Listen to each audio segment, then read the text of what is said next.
I'm Chris Anderson, consultant with Farm Credit. I've been with Farm Credit most of the time since 1997, so I've been around agriculture a while. Before that, I was a feed salesman. Before that, I was working on a 40-cow dairy. Anyways, I've been around ag a long time. I work out of the Cortland office, but I cover most of central and western New York, so if you're just in terms of geographically. Okay, so what I do as a consultant is I work with a lot of farm families in terms of succession and estate planning. So most of the time, it often is the senior generation that's hiring me.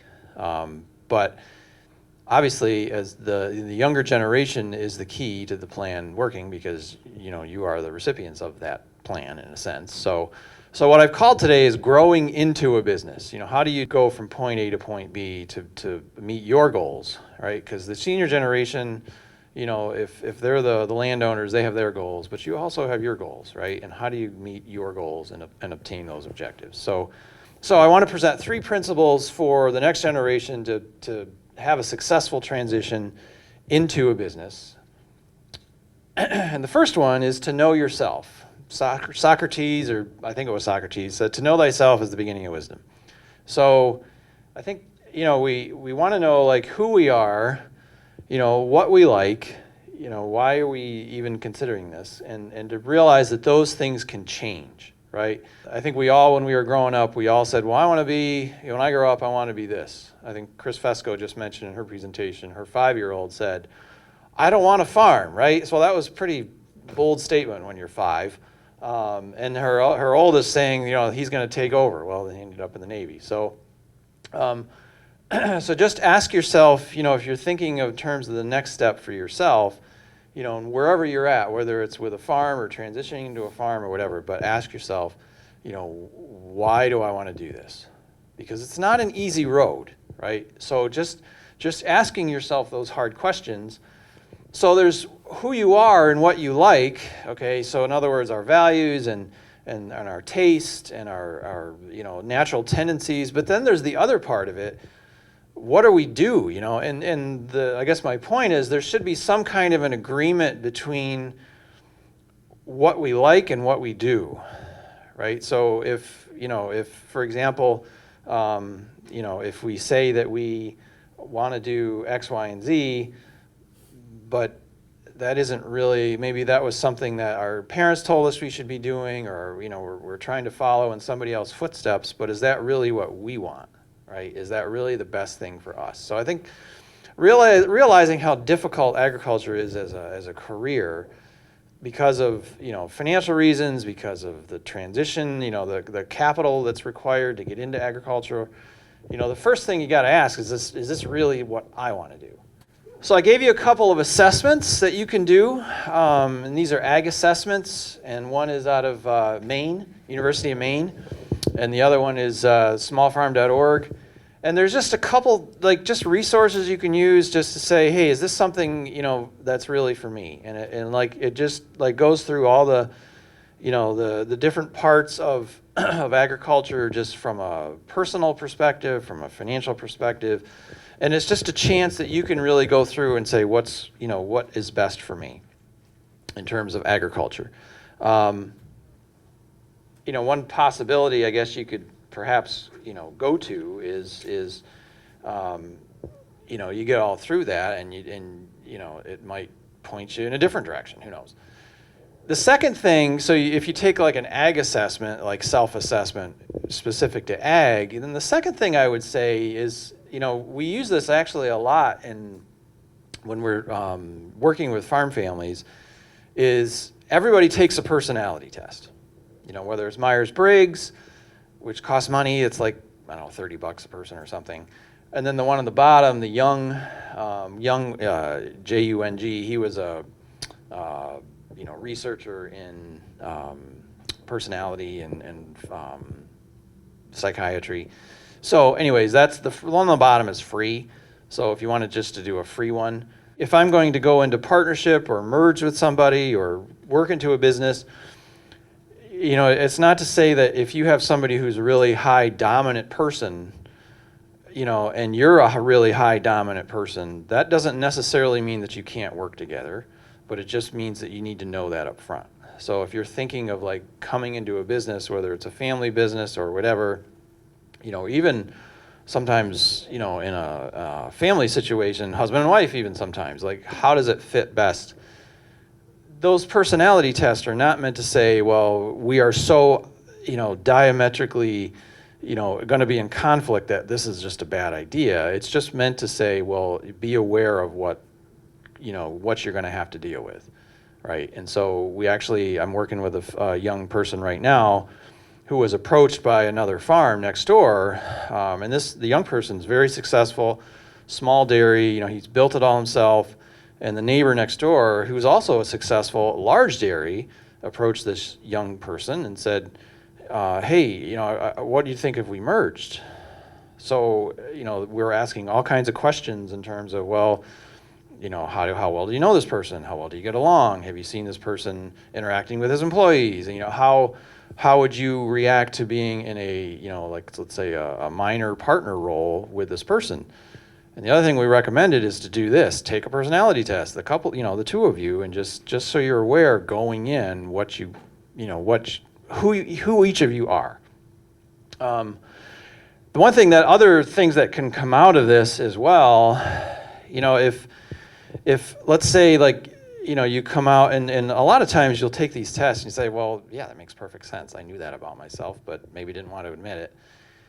If we're going into a business, let's say that requires us to be managing people, and we take some of these kinds of tests and we realize, hey, I don't like dealing with people, is that really a good fit? Or we're thinking well, hey, I have a small farming operation, I really want to do retail, and I want to do value added, and that's all about consumer, retail oriented, customer oriented, but I just can't stand dealing with people. Or I'd rather just be by myself and not deal with that end of it. It may not be the best fit. So that's where you just have to be honest with yourself. And that's why I say know yourself, right? You have to be honest with yourself. Is your skill set and your values and all of that, is it really best for what you're thinking? You're looking down the crystal ball and you're trying to figure out where you want to be. Is that really the best fit for you? All right. So just, food for thought, I guess. It just gives you just a chance to think through those things. Are you a task-oriented person or are you a relationship-oriented person? Task people, and I'm probably more one of them, believe it or not, even in the role I'm in. I just like to have a job done. Relationship people, they're like the classic extroverts. They feed off people, they feed off that energy, right? Which are you, and what's a good fit for you in terms of, a career and a choice. The other thing that when you get into this, there's what's called a situational leadership test, and it if you're talking about growing into a business where you're going to have to manage employees, are you like the drill sergeant type where you're just going to tell people what to do? Are you more a collaborative type? Are you going to be the one that's like a team builder? Are you the encourager? Those things are all fantastic just to know about yourself, so that when you are thinking, hey, I want to go in this direction, what does that mean practically speaking for you? In terms of, what's the reality going to be for yourself if you go down that route? And it's fine. It doesn't mean that anybody can't go that route, no matter what your personality is, but it's just about awareness. Okay, so the first one is to know yourself was the first principle that I had. The second principle is to invest yourself. All right, so you've gotten to that point, you understand who you are and your motivations and your goals, and this is something I really want to do, and I want to go to this direction, here's my goals. If you're going to get there, like Chris Fesco just said, you have to work your tail off, right? You have to invest yourself into that goal, whatever that is. Like if it's to merge with somebody or grow into somebody else's business or take somebody else's business over or whatever it is. So investing yourself into that, number one, into the job. Okay, so investing yourself into the job. knowing the farm. You have to know that farm, that operation inside and out. You have to know the industry. If you're dairy or you're cash grain or you're apple or you're whatever it may be, beef, you have to know that industry, right? You have to be, reading, the magazines, reading, if it's a dairy, Hort's Dairyman. I mean, just be investing yourself into that job, right? Understanding what it takes to be successful. And the second one isn't rocket science. Work hard. Be willing to put those hours in. When Chris said, I couldn't remember exactly, how they had worked the structure, but when she said there were 300 cows and like 1,500 acres, and it was just the two of them, I was like, whoa. I mean, that's some serious work. That's commitment, right? That's an incredible amount of commitment, and that's what it takes sometimes. And part of working hard is being organized, being structured. If you have employees, leading by example. I mean, all of those things will help you, investing yourself into that job. Especially if you're in a situation where you have people under you, leadership is by example, and being the one that's setting that example, setting that bar. And especially if you're working into a situation where you're having to work into where there's a senior generation, it's almost kind of watching what's, kind of, I don't want to say observing you or testing you or whatever, but just being willing to put the time in and the investment in so that, you're almost like showing your stuff, right? That you're able to make that commitment. The third thing there I said is to be open-minded. As you're aware, agriculture is it's one that rapidly changes. Prices change quickly. The industry develops quickly. It matures. It continues to evolve. And those farms and operations that are successful, the managers that are successful, are the ones that have an open mind about different ways of doing things. And if you're thinking, well, hey, I want to take what I'm doing and work or work and grow into another larger business with somebody else, or transition into that business, eventually take over that business, they're going to have their own way of doing things, right? And sometimes it's hard when we come in as the young person, when we have all these great ideas, we just want to throw all those ideas on the wall and see what sticks. Right, and sometimes we just need to have an open mind, and there's my third point we'll get into. It'll help in that as well, but just have an open mind. And then the fourth thing up here is to focus on profit. Right, we need to focus on profit. Is it going to make money for the business? So we have all these fantastic ideas, and we have to ask ourselves on every one of them: is it going to make money for the business? And I would say, and I think. I'm not sure which speaker's going next, but we're going to talk about budgeting eventually. So that's where you get into like that budgeting model. Looking at, starting with the bottom up. Well, what do I need to live on? What do I need to pay my debt? And then working that budget backwards, right? And then all the way to the top and say, well, is that realistic based on the number of cows or units I'm producing or whatever? Is that going to make sense or not? Right, but starting from the bottom up to say, what do I need to live on? What do I need to pay my debt? What do I need to reinvest in the business? But every decision you make should be a numbers, objective-based decision that should hopefully contribute to the profit of that farm. And if it isn't, you just got to ask yourself, okay, well, there are other reasons that we still want to do this, and that may be fine. But start with that. Like, is that going to help us to make money? Because today, unfortunately, margins are tighter than ever, as everyone is aware in this room, I'm sure. Okay, so investing yourself into the job, and then investing yourself into others. Investing yourself into that senior generation. So if you're working into a situation with, whether it's family or somebody you're not even related to, but being there as an asset to that person, or persons, that senior generation, so they don't look at you as a threat, but you're there, investing yourself into their lives, right? Investing yourself into the lives of your employees, if you have labor, if you have people under you, whatever their background or education or whatever it is, but just being there, investing yourself into them as an asset. They're there helping you, and they're there working for you. Be the kind of a boss that really is investing yourself into them. And then you never want to forget the third one up here on this slide, investing yourself into your family. Don't forget about balance in your life, okay? Your family, the quickest way to destroy your operation is to, destroy your family, because it's just there has to be balance, right? And so just, letting your spouse, your kids, whatever, know that they matter as much as anything else. And then the fourth one up here is huge, and it's in a sense all a part of this investing yourself, but building relationships and building trust.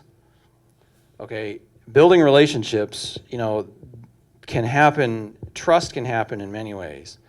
It's encouraging words. It's words that are wise and well thought out. Trust can be destroyed how quickly? In an instant, right? I mean, absolutely an instant. So that trust that we've built up in whether it's a senior generation or whoever we're trying to build trust with, that can be gone in an instant by careless words, by bad attitudes, by temper tantrums, by just reactions before we're thinking. And that trust goes with our employees, it goes with our family, it goes with our spouses, and building trust in relationships is huge. All right, if you're going to be successful in this economy and in this future, you can't go alone. Okay, you need to build relationships with people, with vendors, with suppliers, with lenders, with your accountants, with your family, with your employees, with everybody. It's a team, right? Your vet, your whatever, your agronomist, people you're working with. You need to build a team. Okay, and the best way to do that is to be a trustworthy person, to be a person who speaks,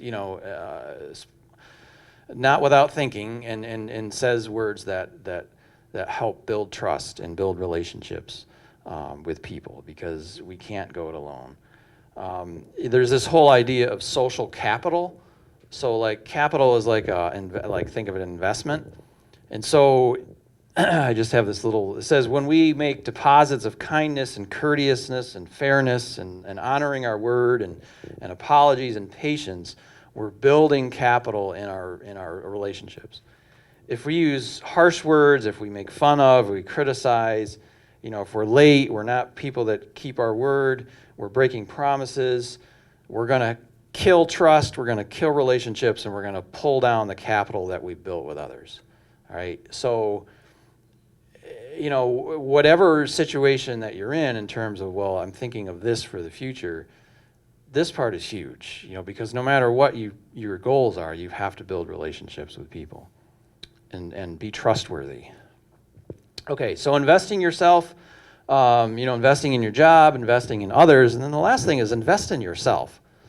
All right, Stephen Covey uses this term, sharpen the saw. So by that I mean, self-training, education. One of the things I talked about was focusing on profit in the couple slides ago. So part of that is developing your financial skills, right? Be somebody that understands, well, what does it mean to be profitable in my business? Understand what that means. What are the metrics in my business that are going to help me to be indicative of profit? Well, I say, well, I'm not a numbers person. I never, I didn't take finance in college. I don't know. Well, then teach yourself, right? Or go to courses, or go to Generation Next, like Chris Fesco. She's a great spokesman for our program. So things like that. So invest in yourself, teach yourself, go to programs, go to extension courses. Just find ways that you can be better. Okay, improve yourself. It's a continual process of improvement. Go to dairy, if you're a dairy, go to, let's just say industry seminars. Be the person that's always getting a little bit better, right? And if you have a weakness, that's the thing you need to go and focus on. Not avoid it, like you need to focus on that. So if you're not a numbers person, well, go and figure out the numbers so that when your loan officer or your accountant or advisor sits down and says, hey, your cost per unit or whatever on this area is way out of line, you understand what they're talking about, right? Okay. One thing I missed on that as well, make sure you give time for fun, like fun and rest. That's also investing into yourself. Real quick, just these 7 habits of highly successful people. That's a Stephen Covey book. The first 3 are all about self habits, let's say. Being a proactive person, not a reactive person. Think about the end, begin with the end in mind. So that's my goal. Well, okay, I got to think about that first so I don't go down some rabbit trail and make some dumb decisions that's going to prevent me from getting to my goal. Put first things first. This is a huge one. I tell my kids, my oldest is a freshman in college, and so I was preaching this to him for years, do the most important things first, right? And other stuff just it'll figure it out. But do the most important things first, right? And that's true on a farm, it's true in a business, it's true in your personal life. The next 3 are about relationships.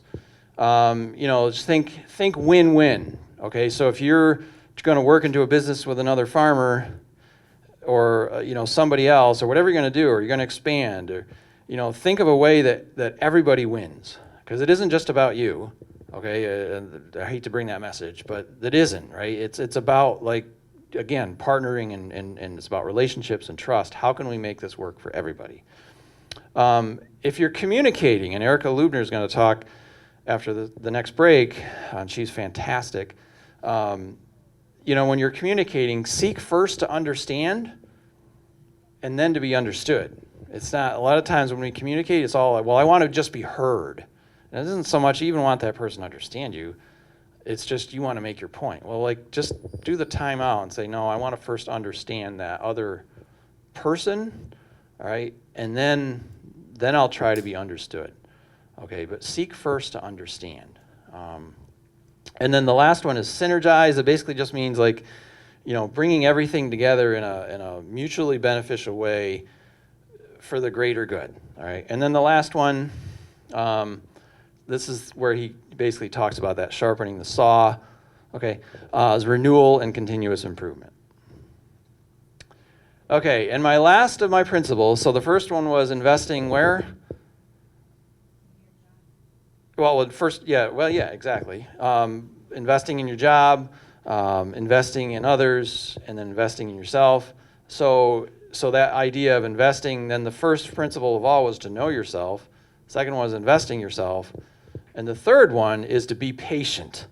Because Rome was not built in a day, right? So you need to just be patient. Communicate. Find ways to communicate better. And I'm not going to get into that because Erica's going to talk about that a little bit later. I'm not even going to really talk about C because I think Erica's going to talk about that too. But learn how to deal with conflict, because conflict is a fact of life. And if you're going into a process of expansion or growing into somebody else's business, you're going to have conflict and you need to know how to deal with it. And unfortunately, practice doesn't make perfect. It really doesn't, unfortunately, unless you're intentional and you try to change. Part of being patient, so the fourth bullet in being patient is to face reality. If you're going to grow into a situation like you have a senior generation, they want to retire, they want the farm to carry on, they need retirement income, they own all the stuff. The next generation, they want to take over the farm. They want to keep it going. But they may not be able to afford it, right? And they typically don't own a lot. So the most important advice I have for both sides is just be patient, right? Be patient.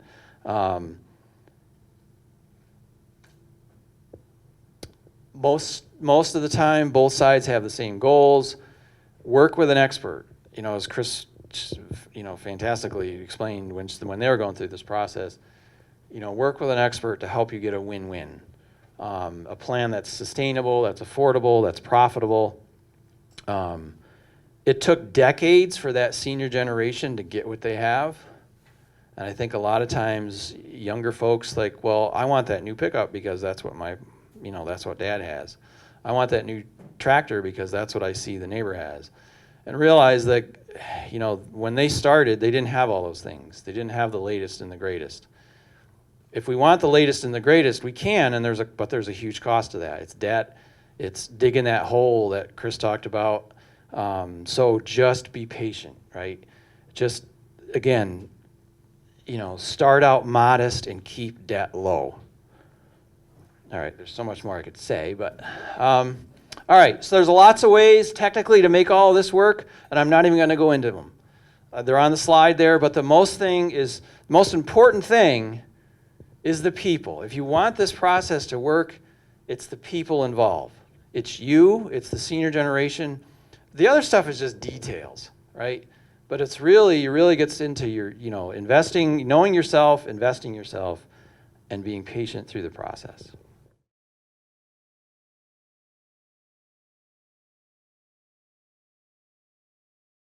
I'm going to talk today about some of the nuts and bolts of business planning.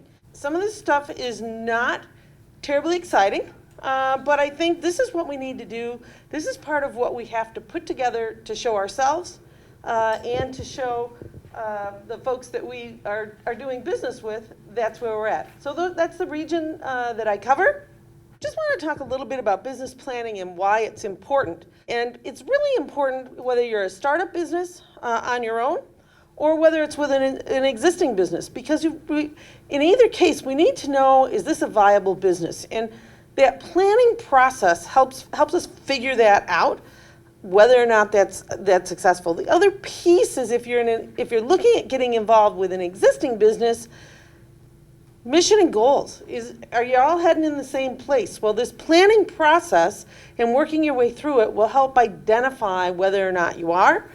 Do you have secure markets? We used to think that markets were pretty easy in agriculture, but as times have changed, those markets are changing. And there's not always a secure market, even if you're in a business that has been an ongoing, successful type of entity in your region. So we need to think about that. We have to understand the opportunities. What's out there? What are the chances? What are the places that we can really sharpen this business that's going on and make room for everyone else? And we have to determine if there's enough profit to go around. Chris talked about profit, and I can't say enough about that. Sometimes in the agricultural community, I hear people say, well, I just want to make a living. Well, just making a living means that if you don't have any profit, you can't do that. Your living comes out of the profit of the business that you operate. So that's important to talk about. Startups. You got to vet the idea. You got to think about the idea. You got to think about all the things that can go right. You got to think about all the things that can go wrong. And doing this business plan will help you do that. You've got to assess the market potential for that new product, that new business. Where are you going to sell to? Who is your market? How are we going to access that market?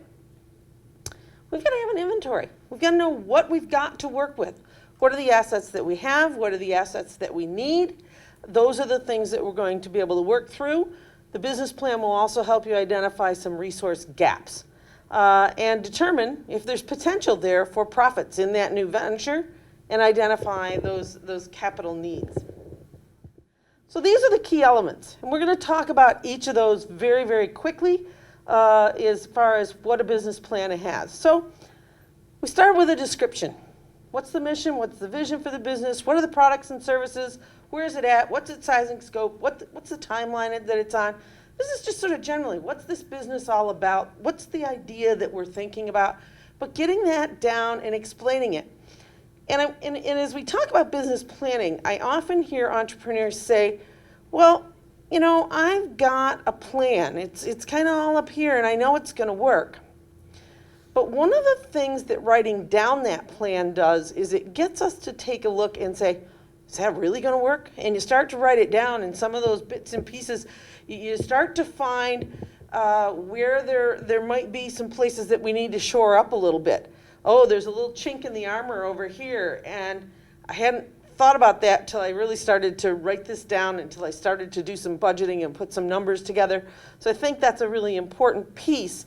And so it may sound silly to describe the business, but the other thing we have to think about is that business plan has two uses. It has your use to sort of prove to yourself that this can work, and it has a use on the other side that if you're selling your idea, if you're trying to sell your idea to someone that you want to get in business with, then you need to have a plan for how that's going to happen.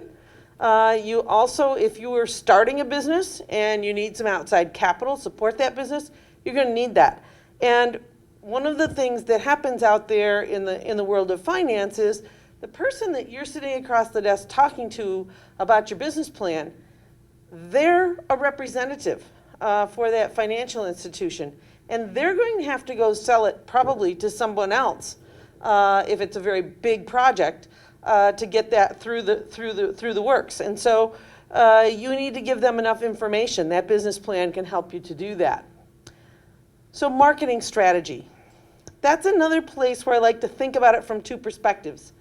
That value-added retail side or the commodity product, because they're really different worlds out there as we think about that and we think about a business and what our market strategy is. So let's just think about the value-added retail. Who is your target market? Who are you trying to sell to? Digging in and finding that information and really figuring out how am I going to get to those people. We can think we've got the latest, greatest product. You know, all of the grandmothers in the world are going to love my product and they're going to want to sell it. But I can half bet that if your marketing plan says that, well, I'm just going to telemarket this thing and I'm going to do everything online, we're not going to reach grandmothers, because in a project I've been working on recently, working with landowners that are women non-operating landowners, we found out that about 75% of them don't get on the internet. So if they don't get on the internet, that's not going to be a good marketing plan. So it's really knowing who your customer is and then defining your product, figuring out the price point, the place, the promotion. That's all important stuff to do and needing to work through that for you. And I want to share one little resource, and it's listed on there. It was one I came across a number of years ago. It's a little bit dated, but it really talks about building that marketing plan. It's a little book called Baler Twine and Duct Tape Marketing.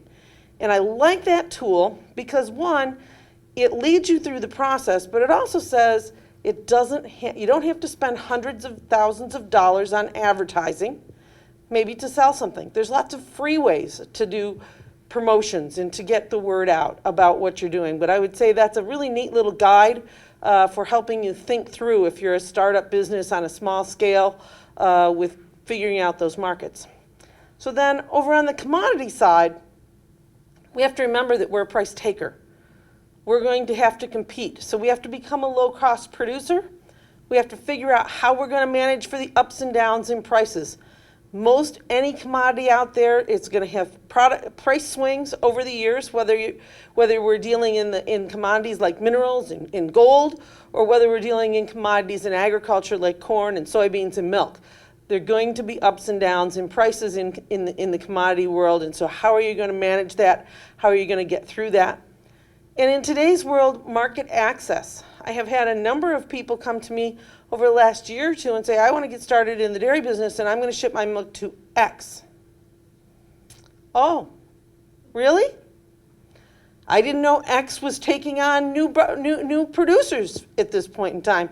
In fact, I haven't heard of them taking on a new producer in the last 3, 4, 5 years. Maybe we better rethink and find out, is there really a market for that milk that you want to produce?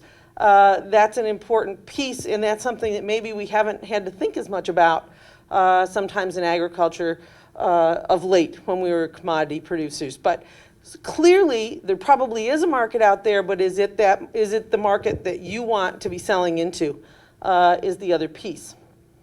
Quality and consistency matter. When you're in the commodity business, having a quality product is critical.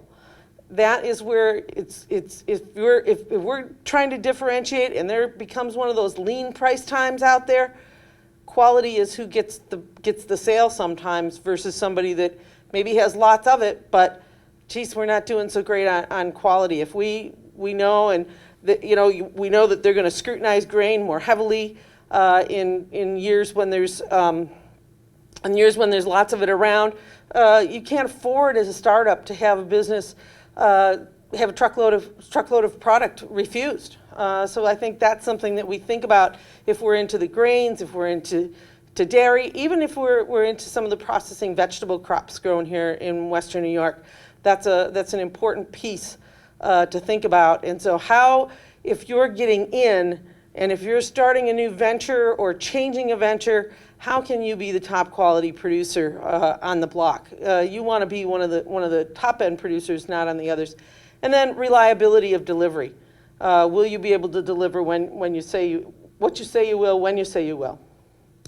People. As you're developing a business plan, we have to talk about who the people are. Who are the owners and managers? Who are the key people that are going to make this tick? Get their resume. Detail what their skills are. Include that information. Another thing about people is entrepreneurial skills. What are your entrepreneurial skills as you are getting engaged in this business? And what's your tolerance to risk? That's one of the pieces that I find very interesting over the years as I've worked with folks, is everybody involved in a business probably has a different level of risk tolerance. And so understanding your risk tolerance and the risk tolerance of your partners, particularly if you're in business with a family member, that is really critical. I have seen spouses be on opposite ends of that continuum of risk tolerance, and that makes for some very interesting conversations and really having to think things through. Technical skills. Technical skills are important. We're a very technical industry. What's your financial aptitude?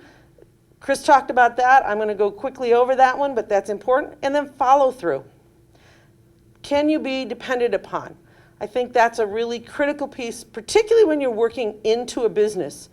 And Chris mentioned, being there, developing that relationship, investing in that other person, following through, providing that backstopping that person in the senior generation may need is really an important piece. Management and operations. How are you going to run the business?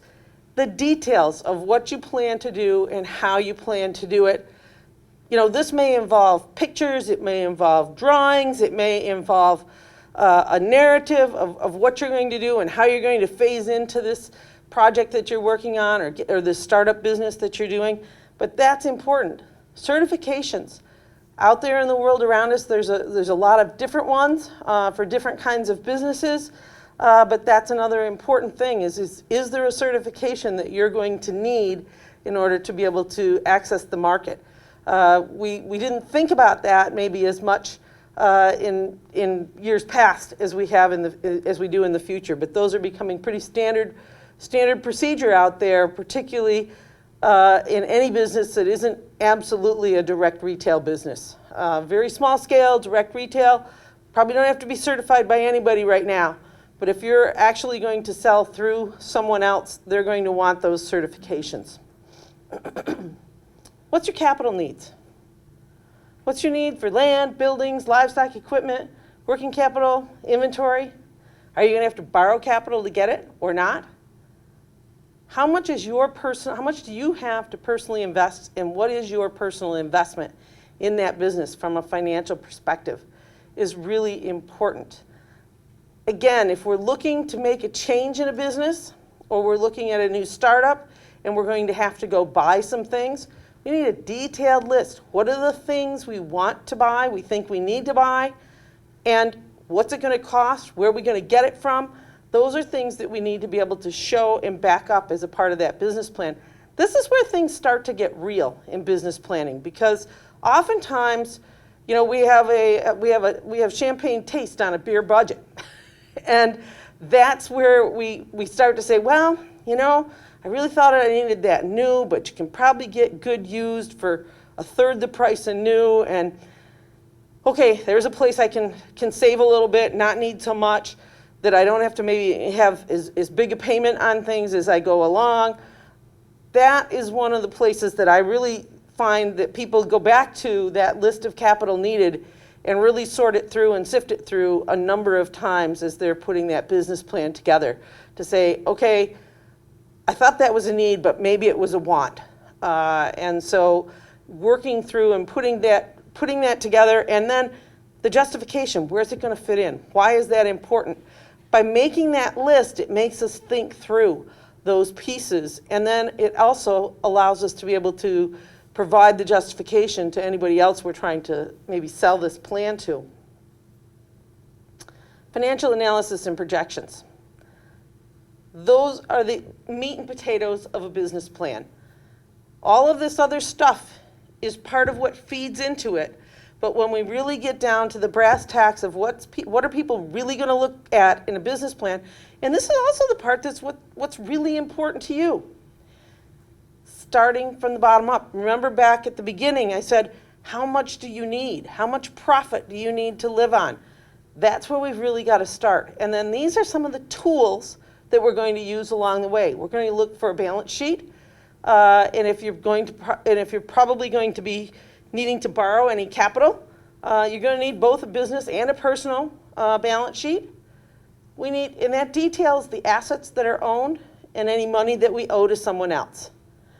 The next piece of it, and it measures two things called liquidity and solvency. And liquidity tells us, can we pay our bills in the short run? Solvency tells us, if we were to sell the whole thing, will we have anything left for ourselves? Those are kind of the simple way to think about those things, and that's what we use the balance sheet for. The income statement or the profit and loss statement, that's the essential piece to knowing, are we making money? We keep track of our receipts, our expenses. It measures whether or not we're profitable.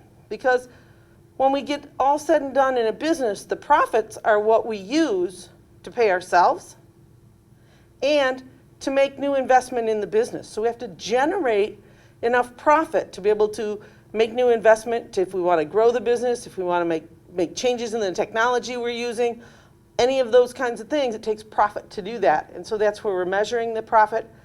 I mentioned there that we prefer something that's accrual adjusted. And what that really means is that we want an income statement that matches the receipts to the expenses based on when they happened versus based on when the money came and left. We are fortunate as agricultural businesses to be able to do cash basis bookkeeping. Allows us some opportunities to do some management strategies sometimes, but I think it's also important. We got to know on an accrual basis, as we produced it, how much did it cost us to grow this crop? That's a really important piece, because if we don't know how much it cost us to grow this crop this year, how do we know if we want to grow that crop next year? How do we think about the adjustments we need to make to be able to grow that crop, to save more money, to have more money be on the profit side for us in the following year? So understanding that piece is a really critical part. Cash flow. Cash flow statement really shows us where's the money coming from, where is it going to. Largest share of the money is going to come from operations. It's going to come from sales of products that you produced. But sometimes you're going to borrow money. That's going to show up. That money flowing in to the business will show up on the cash flow statement. And then sometimes money's going to be flowing out. Money's going to flow out to pay your business expenses. Money's going to flow out to pay the principal on your loans. And it's also going to go out for personal living. So those are some things to think about. So projections for the future, we usually want to look at doing projections for 3 to 5 years. Sometimes monthly for the initial year or transition years so that we can really see where we're at and what we have. Then we want to think about backing that up with some sensitivity analysis, those what-if scenarios. What if prices change? What if production changes due to weather, disease, whatever you can think of? There's risks out there that things will change. And then how long will it take to recover if we get into one of those adverse situations? How much cash reserve do we need to manage those ups and downs? And what happens if a key person is unavailable? Chris spoke about losing your husband in an untimely way, and we have to think about in our business, how do we plan for that? The executive summary. This goes at the beginning of your business plan, But I talk about it at the end because it takes all of those other pieces to be able to put that executive summary together. Think about putting a couple sentences or key points from each section into that executive summary. And if you can't boil it down to those couple of sentences, maybe you haven't done your homework good enough and you've got to go back and revisit some of those sections to be able to do that, be able to generate that executive summary. Some tools you can use. These are detailed in the handout that I gave you, but a really great workbook, Building a Sustainable Business, a guide to developing a business plan for farms and rural businesses. People look at that one, and it's 100 and some pages long, but it's a really handy booklet. It explains a lot of things. If you're a person that likes a workbook to work through, that's a great tool. University of Minnesota has a program online called Ag Plan. I've used it with some clients. It's really great. It's totally secure. You can build your business plan within this template. It gives you hints and resources to go to. It also has the opportunity for you, if you're working with somebody on developing that plan, it has the opportunity for you to share it with other people who can be editors or reviewers of your business plan. And so it's a nice, handy way to do that. In the end, you can generate it and print it out. You can send it off to somebody electronically. And then I just want to also mention through ProDairy, and the generosity of the State Department of Ag and Markets and Department of Environmental Conservation. There's the Dairy Advancement Program, and that pays for some cost sharing on getting services for business planning and environmental planning for your business. And I think that's a place to look and see where you're at if you're in the dairy business. So lastly, business planning to support transition is really about transitioning to shared or new ownership, or for startup businesses, helps those owners and successors develop shared goals, determines whether if there's projected to be enough profit to support everybody's needs, and it starts the conversation. It helps us build that conversation by going through that planning process. If you're a startup, it helps to determine whether this business is a viable idea. Is there enough there? It helps new businesses to be ready to face some of the challenges that may come along and be prepared for them if you've done some of that what-if work. And it provides a framework for laying out the timeline for when you can come to rely on new businesses. Because oftentimes, right out of the gate, you're going to make some personal investment and not get anything back for a while for yourself. And then uses inside the business to build your confidence in your proposed change. Detailed planning addresses the pitfalls before an investment is made, and it helps managers to assess the risks involved in the new venture. And externally, provides the information you need to seek financing, provides detailed information about the capital needs, and helps avoid cost overruns on projects. Not that those don't happen anyway. But anyways, we got a lot in there in a little bit of time. I'm going to turn it over to Rebecca to share some more.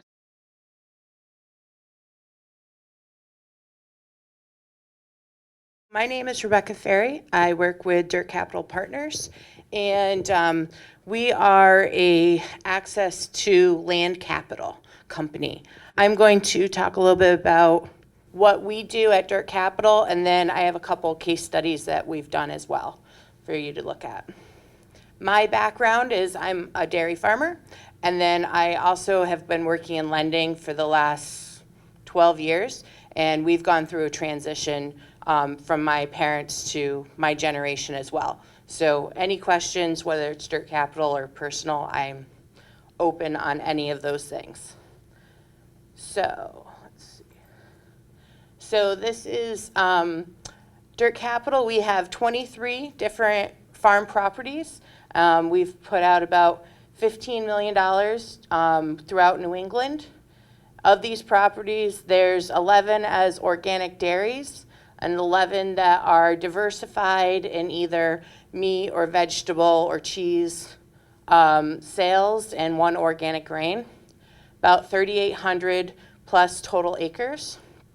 And we are looking to, are a New England-based company. I am in charge of all of New York State, and we have one other person that's in charge of all of New England, and there's only 4 of us in the company. Our creator director is based in New York, and he has experience with real estate transactions across the world, so he's really helpful with any negotiation or legal aspects of that as well.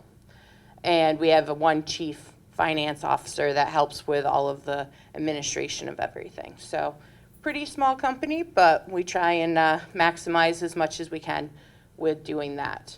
We are looking at projects outside of the New England area, but we haven't done any yet.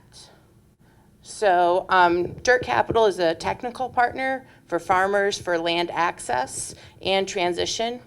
We aim to support sustainable farmers with viable business models and to either expand land base or expand into a different direction marketing-wise to be able to improve the business.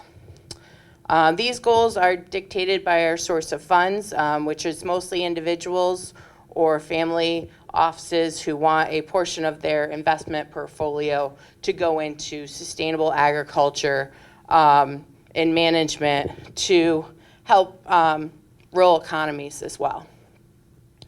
So the goal of each project is to have land access to the farmer within 5 to 10 years through using a lease program. Our objective is trying to create clusters based off of some of our critical masses of skilled farmers and a good business plan. Do you have the right land access? Is that land right for what you're wanting to do in agriculture, what type of farm you're looking to do? Do you have access to support of, farm services support, equipment support, market support? Well, all those aspects into looking into where you want to farm and what those are important for your business going forward. So our current farm and project criteria, we look kind of like any other lender. We're going to look for all of your financials. We want to see a viable business. We're going to, want to look through making sure if it is a transition, whether the business that is already there is a viable business. And if not, is there just a few tweaks, or is there something major that needs to happen? Or is it something that you're going to be wanting to really change in the future? We look for the business as it is now, or for the future, has to at least gross about $100,000 in gross sales. And we have ones that gross, $100,000 to over $1 million. It's very wide range. It all depends on what you're doing. Property size, we try and say the smallest is about 40 acres. On some of our vegetable ones, can be a little different on that. Our project acquisition range, we can go from $300,000 to $2 million. We try and, with the new limits with FSA, we try and tweak up that bottom one a little bit better, because we are here to be not in competition of what other money is out there and available, but to try and fill a gap that might be needed. So most of our transactions are buyer driven. So we have, somebody who comes to us that is looking for a farm. They might not have one in mind, maybe they do. And maybe they know what they want and need in that property to be, maybe they don't. Maybe they need to kind of sit back and think a little bit about, what is needed. So we try and talk about is if they find a property, is it going to meet what they're looking for? But sometimes if it's a family transition or is it a non-family transition, biggest thing is if you're going to do that, is there something already in place? A plan has to be in place, because especially if it's family, one person might have one idea of what they want to do, and the other person has a different idea. You really have to have that plan, have that conversation to be able to kind of come together and see where you're going to go for the future. So again, in that viable business, is what the previous generation doing in that business, is it been profitable? Is maybe their customer base moving in a different direction? Like, what are they doing that is right? Or what are they doing that maybe needs to be tweaked a little bit? What, really having that open discussion with the seller and with the operation. And then what is that next generation skill set? Are they bringing in that skills that is needed to make that next business profitable? Also, we really have to have realistic expectations on both sides. A timeline on a succession is not going to happen overnight. There's a lot of planning. There's a lot of people. There's a lot of different things that have to be worked out. So timeline of really 1 to 2 years.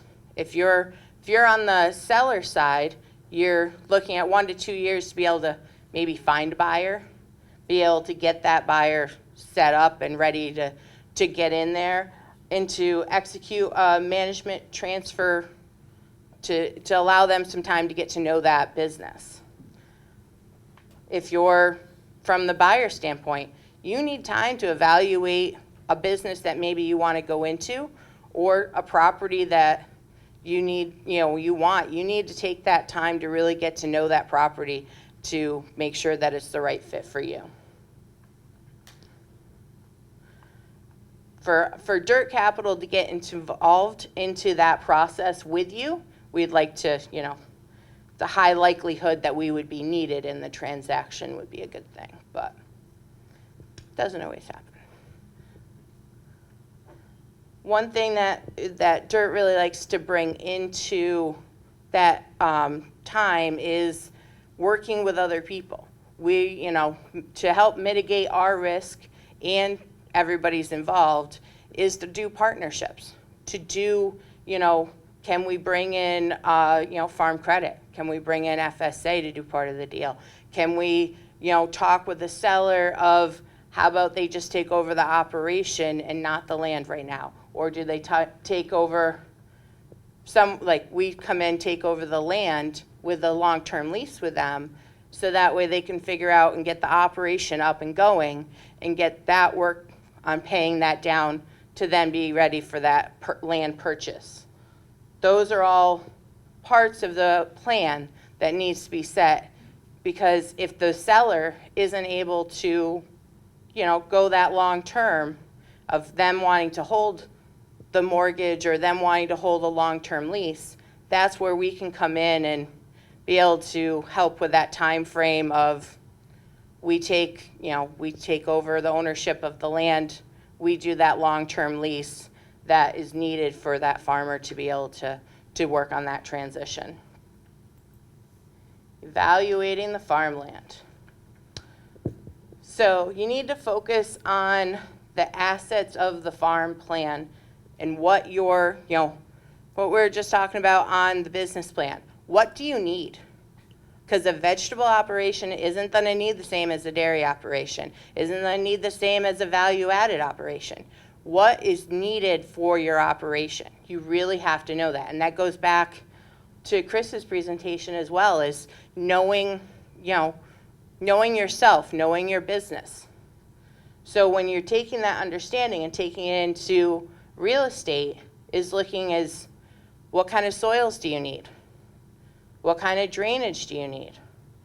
What buildings do you need?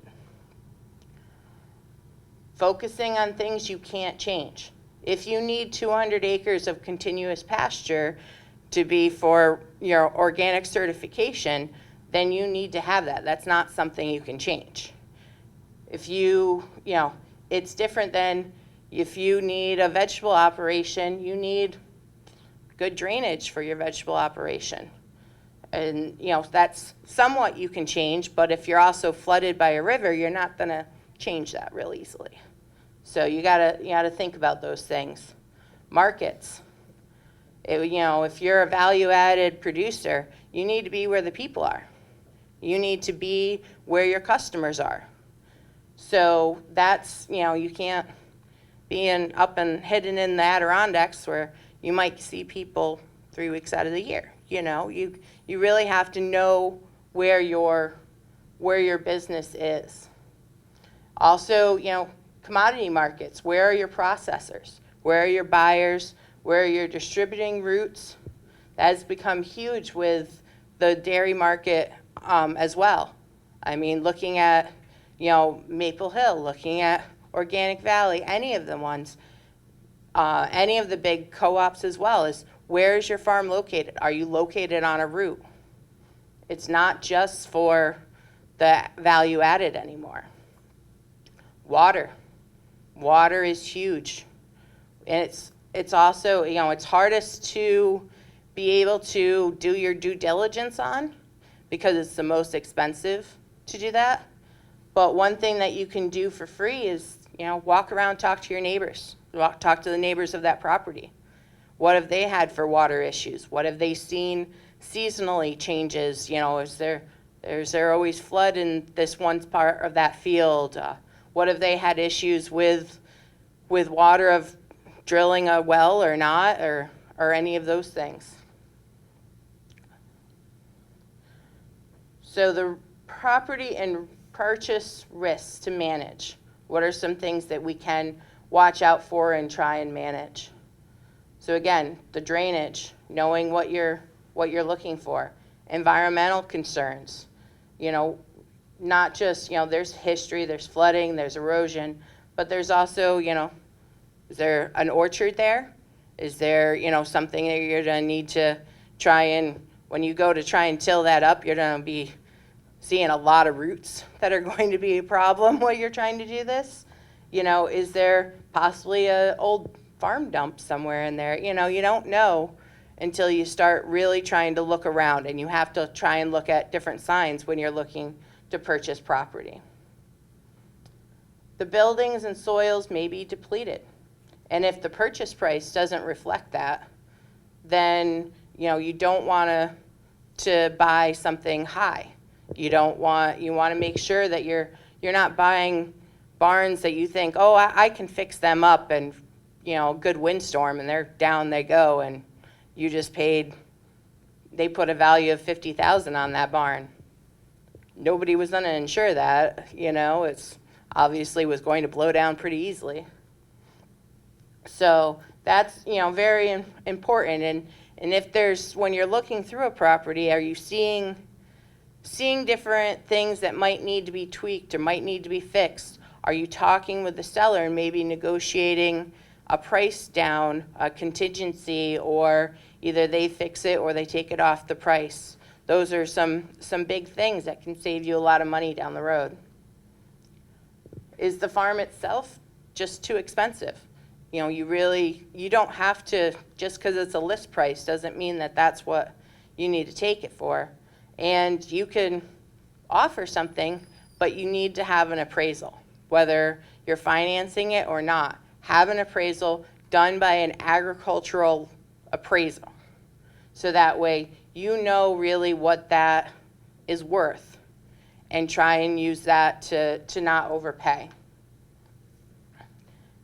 And don't buy non-agricultural assets that you're not trying to buy larger houses, swimming pools, views. All those things are nice, but when you're starting to try and start the business or all those things are unfortunately not going to give you any of that profit that we've been talking about all day. All right, so this is our first case study. So this is Jim and Ann Phillips. They're producers for Organic Valley.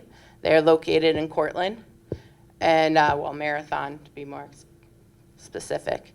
They have about 700 acres under full management, and under 313 is the lease to purchase that Dirt Capital is owner of.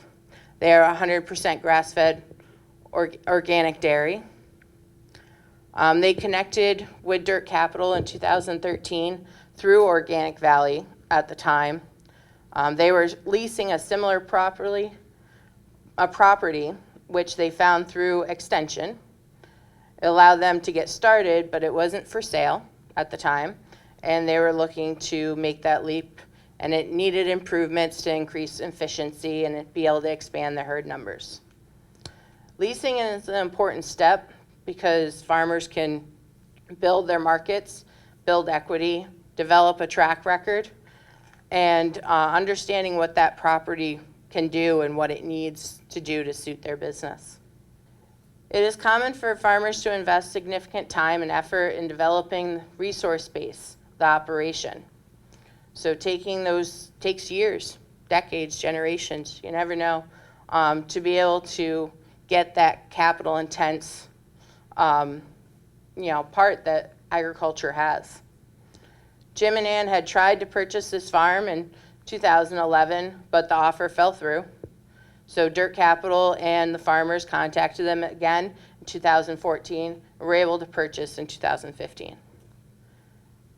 So they did a lease purchase option for 9 years and with a 5-year early purchase, and they're working right now with Farm Credit to be able to do that purchase. But during that time period, they worked on, they built a parlor to be able to do more efficiencies, which we helped with some of the capital for that, which we use as a leaseholder improvement and just use as additional rent. They worked with Equip to be able to have the property on water lines, roadways for their paddocks, and high tensile fencing. So the purchase price was $625,000. The improvements paid, which for a milking parlor that is very low, and mainly because of the sweat equity that they put in, and they over time had kind of collected parts here and there over the time of being able to think about this for the future. Farm Credit was involved from the start as well, and NRCS, so that's again another example of bringing in partners to be able to make it go forward. And then we have our lease costs, and it varies on how we set that up based on the cash flow for the business, and that's one reason why we get into that cash flow, is to make it what's best for that business. So our other case study, just to give a vegetable example, and this was just recently closed in October. So it's a 16-acre farm in Vermont. It was a transition from owners had been running it organically for 30 years. They had a bedding plant business, and they were looking to find somebody to take over. This couple had already been working on a larger vegetable farm, and they had 5 acres that they were able to lease from their employers and be able to set up their markets and get a product going and markets going, but they weren't able to expand, and their employers weren't ready to sell. So they were able to work into this transition of taking over their existing bedding plant operation and then adding to it to their farm. So at 16 acres, they will be managing a total of about 40, but 16 acres is the purchase. And that's the sellers. Ooh, I went the wrong way. Okay, so let me go back one, just to kind of see the numbers. Hopefully you can see it. There's a lot of green there in the back. So the purchase price, we have some improvements that we needed to do just for being able to get to that next step, because there's always delayed delayed maintenance. You know, when you have a seller but they don't have a buyer yet, there's always something that you need to kind of change a little bit. And so the annual lease, again, It varies based on how their business flows. First year or two, they're still developing more and developing their markets to expand. So these are some resources that we would recommend as well. I think there's some common threads throughout our presentations. So Rebecca, it says on here that Dirt Capital prefers to work with farms that utilize organic practices. Is that exclusive? You don't have to be certified, but it's the organic practices, Why is that? because that's what the investors would like. So based on what they would like to invest in and part of their portfolio. So these programs or this partnership would not be available to any farm that was not interested in being organic? Yes. I mean, if it was value added, and you're doing, you know, the animal care part of it, you don't have to be certified. A lot of the vegetable ones are not necessarily certified because they're, it doesn't always add feasibility to that, but they're doing the practices. But for a conventional dairy farm that's shipping just commercial product, then no. Which I am one of too. So. Yep.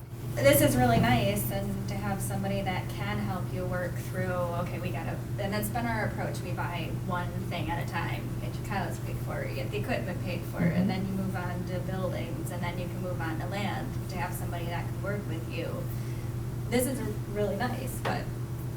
Yep. And you can be sustainable, and you can have very good practices without being organic, and so this may be a little unfortunate. The investors are a little closed-minded maybe about that. Yeah.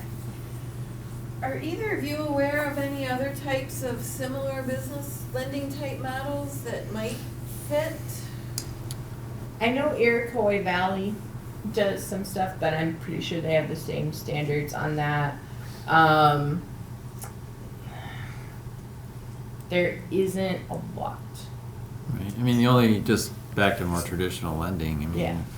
FSA has, you know, beginning farmer type programs, direct money, I don't know, that depends on budget, and some years there's none, and I mean, it's,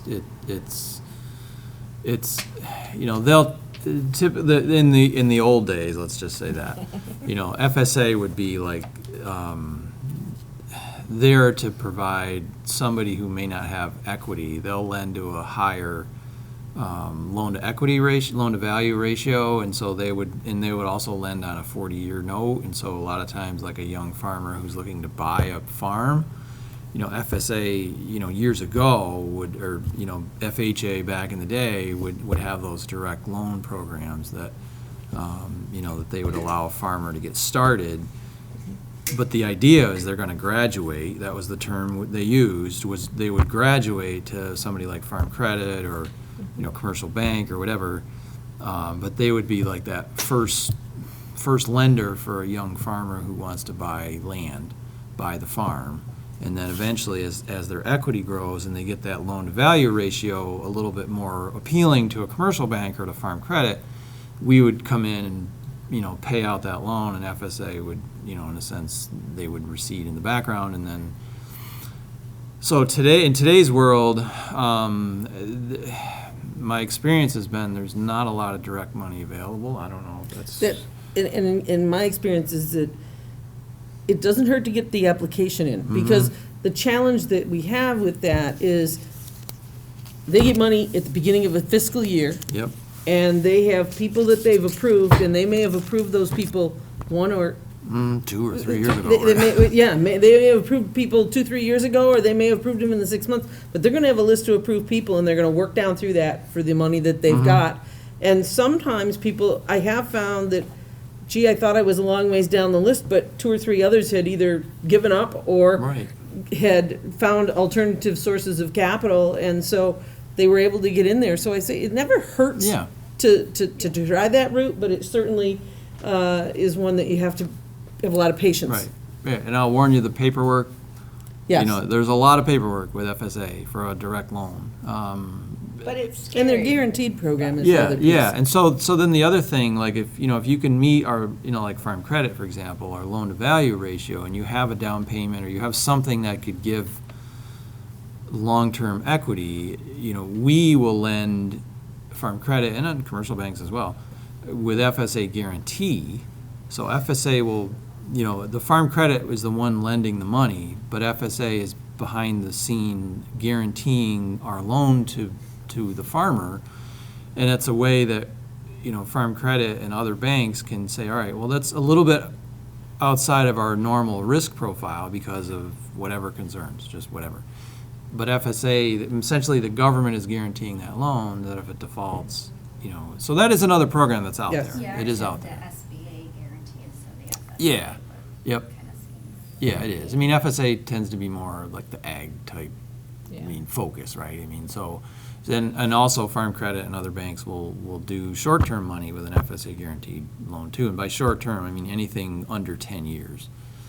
So like a cattle or equipment loan or, whatever, we can get an FSA guarantee on that as well. So, so if you're in a startup position, and you're looking at, hey, we can't get a traditional loan to buy this farm, the first step would be, well, if I don't have a down payment or don't have much of a down payment, go to that FSA direct loan, and their fiscal year, the federal fiscal year begins October 1st. So, have that in the queue so that when that funding money is released, you're in the queue somewhere. And that's hard to right, to deal with a seller who's like, I really want to sell you the farm, but you don't have the money, right? I mean, that's usually in a purchase contract. So it does take some, I guess some strategic Some planning. finagling. Yeah, exactly. And sometimes people will put a lease in place. Exactly, I've seen a right. couple where the buyer has been, or the seller has been willing to put a lease in place until, Yep. until FSA funding comes through.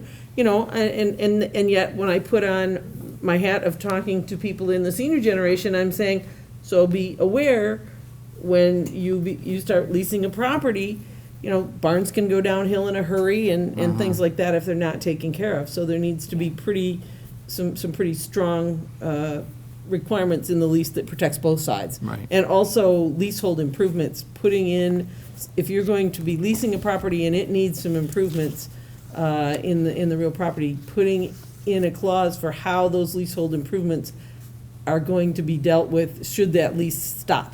Because you don't want to put a lot of capital into something that's not yours and not have a provision. Yep. More traditional like succession planning. I mean, I guess, both in what was just said.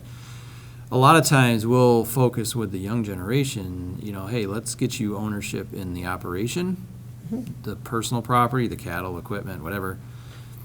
We'll lease the real estate, however many years, and then when you have enough equity built up, then that's when the trigger is. So, in terms of a purchase of the real estate. But, so going back to the situation where, you're not working into, let's say, a family business, but you just want to buy a farm with more land, whatever. If you can get a long-term lease in that, that's where it gives you an opportunity. It's almost like what Dirt Capital is doing, but just you're working with that farmer instead of somebody like Dirt Capital. So they just have to be willing to wait. And so when you talk about, well, what's the goal here? Well, if my goal is I want to just cash out right now, I just want to sell it.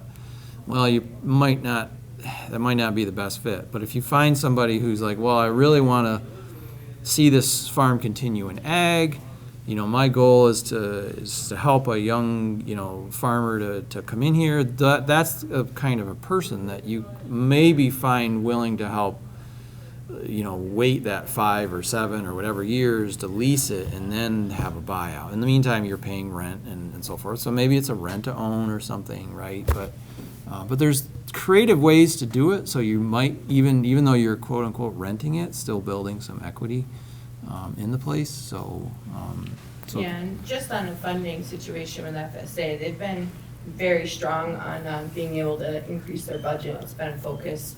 So their budget's been a lot better in the last few years. And also with the last farm bill, they increased their amount that they can borrow.